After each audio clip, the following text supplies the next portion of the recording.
tutorial vamos a hablar sobre un tema bastante importante que es sobre la norma ISAB, que son el conjunto de reglas para que se desarrolle una descripción archivística. Vamos a abordar 6 puntos, ¿no? para este video y para este tutorial. Lo primero sería la definición de la norma ISAB, el alcance, la finalidad y los objetivos de la norma, la estructura de la norma, las arcas y las áreas y los elementos a incluir en una descripción archivística con norma ISAR, algunos ejemplos de inscripciones, la relación entre la norma ISAR, la ISAT y EA. Bueno, primero que todo, muchachos, profesor, buenas noches. Esta es la última actividad ya para irnos de finalización de semestre y yo sí de verdad quisiera expresar antes de empezar pues que esto ha sido pues realmente un aprendizaje bastante bueno para mí, por lo menos yo que soy archivista ha sido unas cosas que uno se imagina y que de verdad van a ser una utilidad tremenda para el trabajo y que yo, por lo menos yo pienso que yo voy a poder aplicar en algún momento, especialmente ahora. Primero que todo, el primer punto que voy a abordar sobre esta actividad es sobre lo que es la definición de la norma ISAR. La norma ISAR, International Standard Archival Authority Record for Corporate Bodies, Persons and Families, o en español, Norma Internacional sobre el Registro de Autoridad de Archivos relativos a instituciones, personas y familias. Esta norma se define como un registro de autoridades que son de utilidad para la labor de los archivistas. Empezó a partir de una reunión que hubo de los comités de normas de descripción y de distintas instituciones archivísticas que fue acordado entre las diferentes oficinas encargadas de varios países que llegaron al acuerdo de que, bueno, había que tener un registro de autoridades para el área de archivo. Eso sucedió a principios de 1988 y a partir de ese momento se ha empezado a desarrollar este registro de autoridades.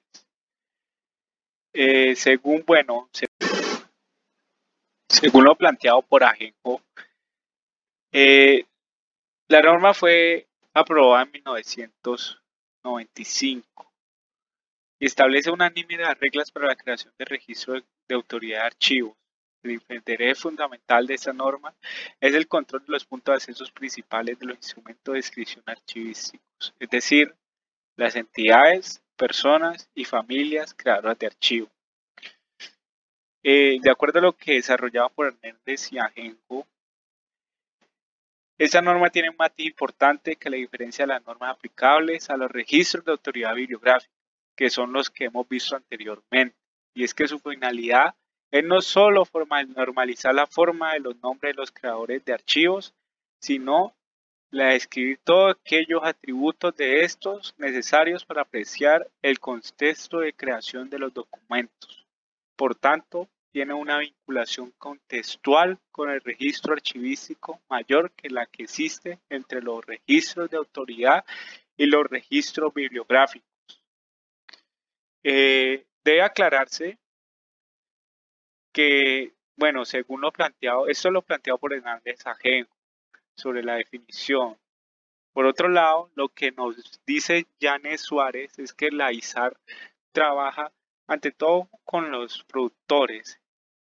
Ya ella afirma, en ISAR se expone que los registros de autoridad son la forma autorizada del nombre, que combinada con otros elementos informativos permite identificar y escribir la entidad mencionada y que también puede remitir a otros registros de autoridad relacionados. Por tanto, un registro de autoridad en el ámbito de la archivística se refiere a un conjunto de informaciones referentes a las formas normalizadas de nombres de instituciones, familias o personas y no cualquier punto de acceso definido en el sistema. Entonces, de acuerdo a esto, se debe tener en cuenta que la norma ISAR ante todo es una guía que se debe utilizar para eso, para los registros de autoridad en los archivos. También esta misma Janet Suárez nos pone en perspectiva sobre lo que anteriormente acabamos de decir. Nos dice, en ISAR se define el productor como cualquier entidad, institución, familia o persona que ha producido, reunido y conservado documentos del desarrollo de actividad personal o institucional.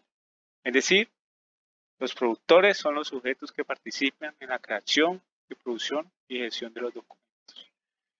Ya en el próximo punto, sobre lo que es el alcance del objeto, voy a explicar más detalladamente sobre lo que es la relación entre los productores y la norma ISAR. Entonces, bueno muchachos, en este segundo punto vamos a hablar sobre el alcance, la finalidad y los objetivos de la norma ISAR. Vamos a, hacer este punto 2 en 3 apartados y vamos a explicar cada uno de ellos. La norma ISAR determina el tipo de información que puede incluirse en un registro de autoridad de archivos y sirve de orientación sobre la forma de integrar esos registros en un sistema descriptivo controlado. El contenido de la información proporcionada al registro de autoridad sería fijado por las reglas o convenciones que utilice la agencia que elabora el registro de autoridad. ¿Qué quiere decir de eso? La ISAR da unos parámetros generales, pero en sí, las convenciones que utilizan el registro de autoridad va a ser propia de cada oficina. O sea que lo que da la norma ISAR son pues unos fundamentos sobre la cual debe funcionar. Dice, los elementos de la descripción de un registro de autoridad de archivo están organizados en 4 áreas de información. Un área de identificación, en la que se incluye la información que identifica a la entidad y que define un punto de acceso normalizado. Un área de descripción, en la que se proporciona información pertinente sobre la naturaleza, contexto y actividades de la entidad que se está describiendo.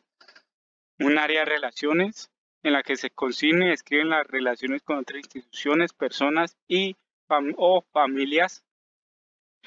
Y un área de control, en la que se identifica de forma inequívoca el registro de autoridad y se incluye la información necesaria sobre cómo, cuándo y por qué agencia creó y actualizó el registro de autoridad.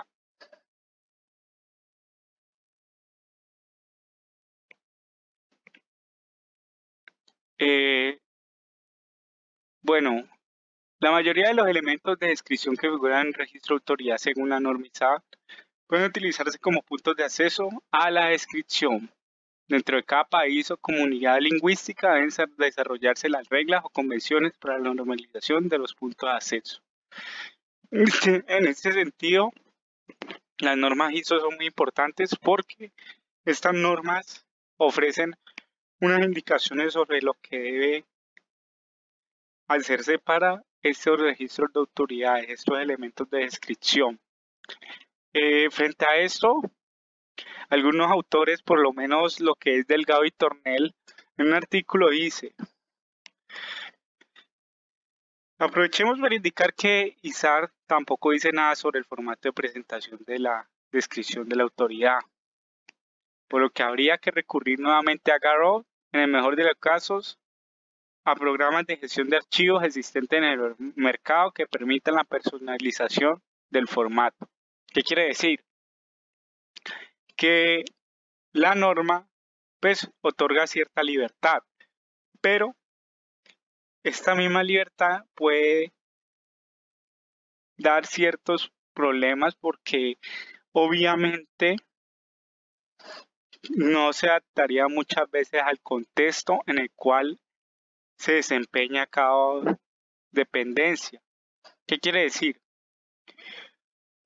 Por lo menos entonces, como no unos parámetros muy específicos sobre ciertas cosas, muchas veces se toma la libertad de asignar estas descripciones de acuerdo a unos programas o sistemas de información que esté usando la entidad aleatoriamente. Eso constituye un problema porque muchas veces no se adapta o no concuerda con las necesidades del archivo. Bueno, en esta parte vamos a hablar sobre la estructura de la norma ISAR. Bueno, la norma ISAR determina el tipo de información que puede incluirse en un registro de autoridad de archivos y sirve de orientación sobre la forma de integrar esos registros en un sistema descriptivo controlado. El contenido de la información proporcionada al registro de autoridad sería fijado por las reglas o convenciones que utilice la agencia que elabora el registro de autoridad. ¿Qué quiere decir de eso? La ISAR da unos parámetros generales, pero en sí las convenciones que utilizan el registro de autoridad va a ser propia de cada oficina. O sea que lo que da la norma ISAR son pues unos fundamentos sobre sobre la cual debe funcionar. Dice, los elementos de la descripción de un registro de autoridad de archivo están organizados en 4 áreas de información. Un área de identificación, en la que se incluye la información que identifica a la entidad y que define un punto de acceso normalizado. Un área de descripción, en la que se proporciona información pertinente sobre la naturaleza, contexto y actividades de la entidad que se está describiendo. Un área de relaciones, en la que se consigna y describen las relaciones con otras instituciones, personas o familias. Y un área de control, en la que se identifica de forma inequívoca el registro de autoridad y se incluye la información necesaria sobre cómo, cuándo y por qué agencia creó y actualizó el registro de autoridad.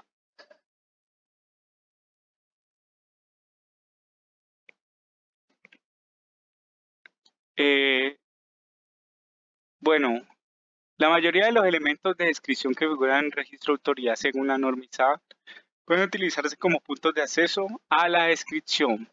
Dentro de cada país o comunidad lingüística deben desarrollarse las reglas o convenciones para la normalización de los puntos de acceso. En este sentido, las normas ISO son muy importantes porque estas normas ofrecen unas indicaciones sobre lo que debe hacerse para estos registros de autoridades, estos elementos de descripción. Frente a esto, algunos autores, por lo menos lo que es Delgado y Tornel, en un artículo dice: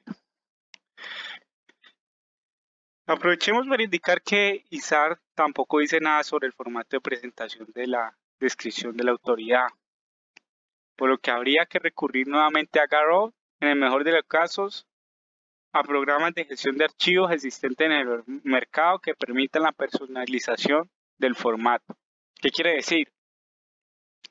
Que la norma pues otorga cierta libertad, pero esta misma libertad puede dar ciertos problemas porque obviamente no se adaptaría muchas veces al contexto en el cual se desempeña cada dependencia. ¿Qué quiere decir? Por lo menos entonces, como no unos parámetros muy específicos sobre ciertas cosas, muchas veces se toma la libertad de asignar estas descripciones de acuerdo a unos programas o sistemas de información que esté usando la entidad aleatoriamente. Eso constituye un problema porque muchas veces no se adapta o no concuerda con las necesidades del archivo. Bueno, el siguiente punto es sobre las áreas y los elementos a incluir en una discusión bajo la norma ISAR. ¿Qué elementos conforman esta descripción? Bueno, para la norma ISAR se tienen algunas áreas por las cuales debemos trabajar. En el anterior punto se había hablado sobre estas áreas, pero no se había especificado qué contenía cada área. Bueno, la primera área que vamos a abordar es el área de identificación. Aquí en el área de identificación, pues se pone el tipo de entidad, que es indicar si la entidad que está describiendo una institución, una persona o una familia.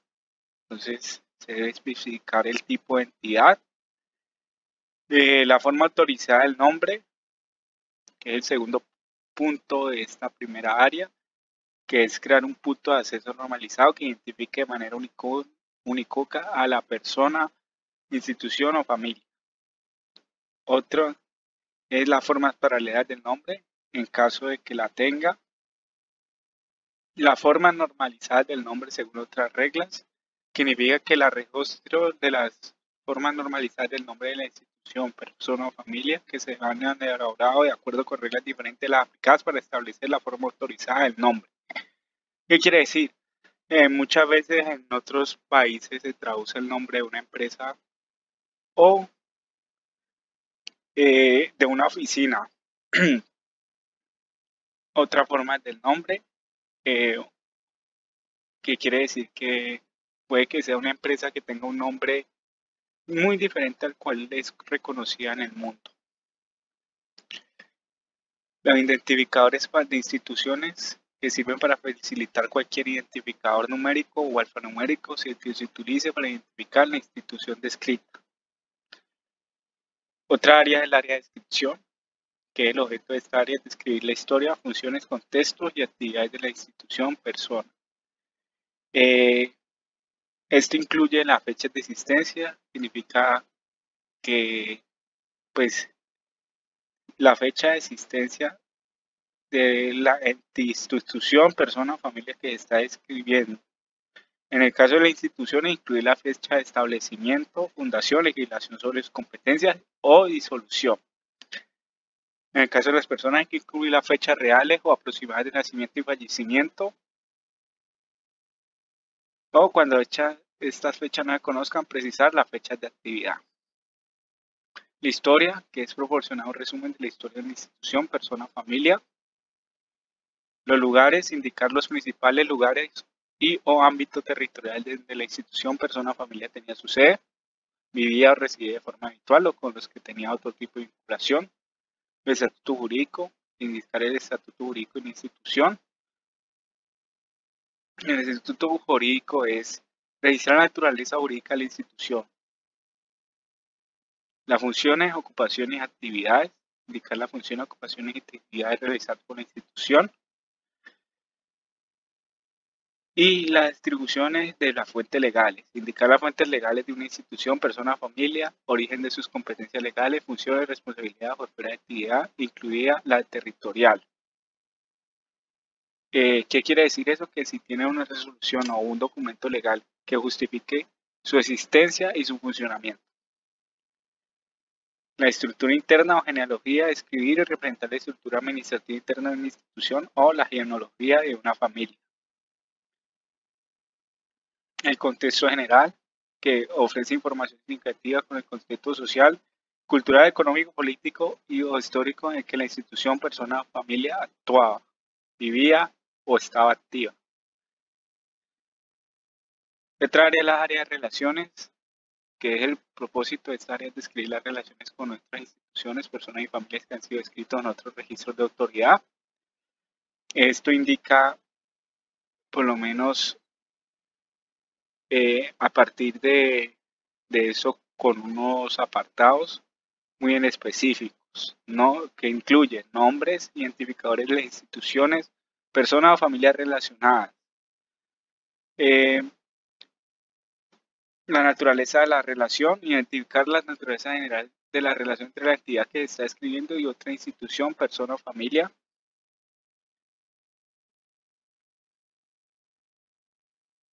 La descripción de la relación, proporcionar una descripción específica de la naturaleza de la relación y la fecha de la relación. Es un ejemplo de una relación, ¿no?, que hay entre una entidad y otra. Por último, el área de control, que incluye el identificador del registro de autoridad. Esto sirve para identificar el registro de autoridad de forma inequívoca dentro del contexto en que se va a utilizar.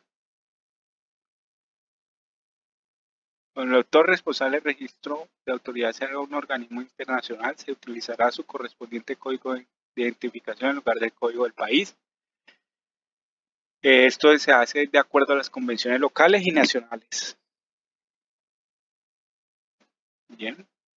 Identificadores de la institución. Identificar el servicio responsable de la creación del registro de autoridad. Reglas y convenciones. Especificar las reglas o convenciones nacionales e internacionales aplicadas en la creación del registro de autoridad de archivos, en el caso de que la tengan nacionalmente. Estado de elaboración. Indicar el estado de elaboración del registro de autoridad de forma que los usuarios puedan entender la situación actual de este. Esto significa presentar la situación actual del registro de autoridad, indicando si el registro es un borrador, si está finalizando y o revisado o eliminado. El nivel de estudio, indicar si el registro de autoridad tiene un nivel de detalle básico, parcial o completo. Fechas de creación, revisión o eliminación, indicar cuándo se ha redactado, revisado o borrado el registro de autoridad. La lengua, indicar la lengua y escritura utilizada en la elaboración del registro de autoridad. También se debe consignar las fuentes consultadas para la elaboración del registro de autoridad. Documentar la elaboración y los gestores de cambio realizados en el registro de autoridad. Con respecto a lo que es este punto de las áreas y elementos, algunos autores critican estos puntos, por lo menos esto, Delgado y Tornel, muestran que hay ciertas deficiencias, ¿ya? Porque es que se simplifica mucho las áreas y altera el orden de algunas de ellas. O sea, básicamente ellos insisten en que muchas veces hicieron una copia de lo que fue el trabajo de la biblioteca a los archivos. No se entendió que los archivos fue un contexto diferente a lo que son estos procesos de biblioteca. Entonces, un registro de autoridad para un archivo debe contener ciertas cosas que se adapten mejor. Esto es una crítica constructiva que hace Delgado y Tornel frente a lo que es la norma ISAC. Bueno, en este punto vamos a hablar un poco sobre unos ejemplos de descripciones archivísticas hechos con la norma ISAC. Voy a mostrar algunos y de acuerdo a ello podemos mirar su aplicación. Bueno, este es un ejemplo para lo que es la descripción archivística para una institución. Como os puede observar, hay un área de identificación con todos sus apartados. En este caso sería la Real Lotería de la Nueva España. Y también tiene otra forma del nombre, la fecha de existencia, la historia, o sea, de lo que se trata esa institución, el lugar donde esa institución funcionó, el aspecto jurídico, Ya, también está el área de relaciones. Mire, se observa bien que hay una primera relación con la Real Hacienda, hay una segunda relación con la Lotería de la Academia Nacional de San Carlos, una tercera relación con la Lotería Nacional, la cuarta relación para la Lotería para la Beneficencia Pública, y así. En total son 7 relaciones. También se puede observar un área de control, ¿no? Que hay un identificador de registro de autoridad, un identificador de la institución, el Archivo General de la Nación en este caso, las reglas y las convenciones que aplican. La versión final.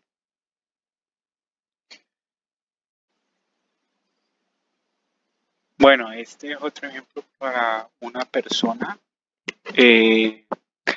Pues se puede observar que hay unas diferentes áreas, un área de identidad, un área de descripción y un área de control.